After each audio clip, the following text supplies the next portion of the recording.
जय श्रीराम. एक नवीन विषय.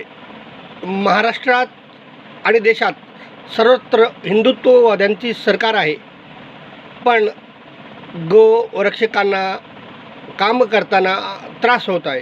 कारण गोशाळाच नाहीत, ज्या आहेत त्या फुल भरून आहेत. ताजी घटना आहे.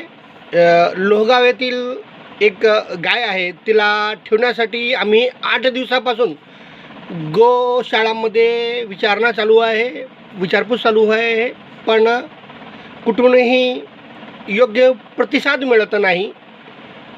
गाय कसायांकडे जाऊ नये म्हणून तेथील गोरक्षकांचे प्रयत्न आहेत की आपली गाय, आपल्या गावातील देवाला सोडलेली गाय गोशाळेत पाठवता यावी, पण कुठल्याही गोशाळेत जागा नाही. म्हणून शासनाला माननीय देवेंद्रजी फडणवीस यांना आमची विनंती आहे, गोशाळांबाबत एक चांगला निर्णय घ्या.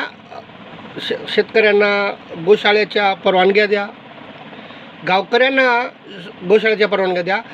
गावात गोशाळा असणे आवश्यक आहे, आणि तरच गोरक्षणाचं काम योग्य पद्धतीने होईल.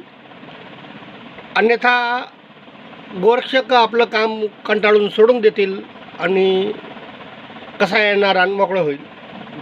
या विषयावर चर्चा करा आणि योग्य व्यक्तींपर्यंत हा व्हिडिओ पोचवा. जय श्रीराम.